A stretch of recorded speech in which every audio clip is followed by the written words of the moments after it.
Hello, വാഴയില തപ്പി ഇറങ്ങിയതാണ്. വേറൊന്നിനുമല്ല, ഇന്ന് നമുക്ക് നമ്മുടെ നാടൻ പലഹാരമായ സ്വീറ്റ് ഇലയപ്പം ഉണ്ടാക്കിയാലോ. ഇതെൻ്റെ അമ്മ സ്പെഷ്യലാണ്. അപ്പം ഈ ഇലയപ്പത്തിന് വേണ്ടിയുള്ള ഇല റെഡി. ഇനിയിപ്പോൾ എന്താ, സമയം കളയാൻ നമുക്ക് ചെയ്തു തുടങ്ങിയാലോ. ഇതിനായിട്ട് നമുക്ക് മാവ് കുഴച്ച് തുടങ്ങാം. നല്ല പരുവത്തിന് തന്നെ കുഴച്ചിട്ടെടുക്കുക. അത് കഴിഞ്ഞിട്ട് നമുക്കിതിനകത്ത് ചേർക്കേണ്ട ചേരുവകളെന്ന് വെച്ചാൽ തേങ്ങ ചിരകിയത്, കുറച്ച് അവൽ, പിന്നെ ശർക്കരയാണ് നമ്മളിവിടെ യൂസ് ചെയ്യുന്നത്, പിന്നെ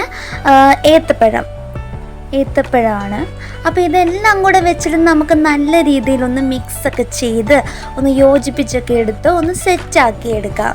ഇതിന് ശേഷം നമ്മുടെ ആ മാറ്റി വെച്ചിരിക്കുന്ന മാവുണ്ടല്ലോ, ആ മാവ് എടുത്തിട്ട് നമുക്ക് ആ ഇലയുടെ മേലെ ഇങ്ങനെ ജസ്റ്റ് ഇങ്ങനെ ഒന്ന് പരത്തിയൊക്കെ കൊടുത്തിട്ട് അതിനുള്ളിലേക്ക് നമ്മൾ ഈ ചേരുവകളായിട്ടുള്ള തേങ്ങ ചിരകിയതും പിന്നെ ശർക്കരയും അവലും പിന്നെ നമ്മുടെ ഏത്തപ്പഴം എല്ലാം കൂടെ ഇങ്ങനെ ചേർത്ത് ഫില്ല് ചെയ്ത് നമുക്ക് നന്നായിട്ടൊന്ന് മടക്കി പൊതിഞ്ഞ് മാറ്റി വെക്കാവുന്നതാണ്.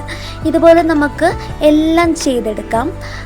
ഇങ്ങനെ ഒറ്റയായിട്ട് ചെയ്യുന്നതുകൊണ്ട് പിന്നെ ഒരിലയിൽ തന്നെ രണ്ട് ഇലയപ്പം ഉണ്ടാക്കുന്നതായിട്ടുമുണ്ട്. ദേ ഈ കാണുന്ന പോലെ തന്നെ അപ്പുറത്തും ഇപ്പുറത്തുമായിട്ട് ലെഫ്റ്റ് സൈഡിലും റൈറ്റ് സൈഡിലും നമ്മളിതുപോലെ തന്നെ പരത്തി എടുത്തിട്ട് ഇതിലേക്ക് നേരത്തെ ചെയ്ത പോലെ തന്നെ ഫില്ലിങ്സൊക്കെ നിറച്ച് നമുക്ക് മടക്കി മാറ്റി വെക്കാം. അങ്ങനെ എല്ലാം ചെയ്ത് കഴിഞ്ഞിട്ട് ഒരു ഇഡ്ഡലി കുട്ടകത്തിലോ അങ്ങനെ നമ്മൾ എന്ത് ചെയ്യണം, ആവിയിൽ വേവിച്ചെടുക്കണം. അപ്പം നമുക്ക് കഴിച്ചു തുടങ്ങാം.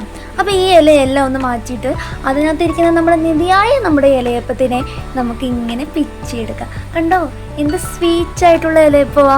ഒന്ന് പിച്ചെടുക്കുമ്പോൾ തന്നെ അറിയാം അതിനകത്ത് ഫില്ലിങ്സൊക്കെ നിറഞ്ഞ് നല്ല രീതിയിൽ നല്ല സോഫ്റ്റായിട്ട് നമുക്ക് കിട്ടിയിട്ടുണ്ട്. നമുക്കത് നല്ല ടേസ്റ്റി ആൻഡ് ഹെൽത്തി ആയിട്ടുള്ള നമ്മുടെ ഇലയപ്പം ഇവിടെ റെഡി ആയിട്ടിരിക്കുകയാണ്. നമ്മുടെ കൊച്ചു കുഞ്ഞുങ്ങൾക്കൊക്കെ കൊടുത്തു നോക്കൂ. നമ്മുടെ കേരളത്തെ തന്നെ നാടൻ ഭക്ഷണമല്ലേ. അതുപോലെ മാത്രമല്ല ആവിയിൽ വേവിച്ചതുമാണ്, അതുപോലെ തന്നെ നമ്മുടെ വാഴയിലയിൽ ചെയ്തെടുത്തതുമാണ്. ഇതുപോലത്തെ ഹെൽത്തി ആയിട്ടുള്ള ഫുഡ് നമ്മൾ ഇടയ്ക്കൊക്കെ ഒന്ന് ഉണ്ടാക്കിയൊക്കെ കഴിക്കുന്നത് നല്ലതായിരിക്കും. വളരെ നല്ല കാര്യമാണ്. ഞാൻ പറഞ്ഞൊരു കൊച്ചു കുഞ്ഞുങ്ങൾക്കൊക്കെ ഇങ്ങനെ ഈവനിങ്ങിന് സ്നാക്സ് ആയിട്ടൊക്കെ കൊടുക്കാവുന്നതാണ്.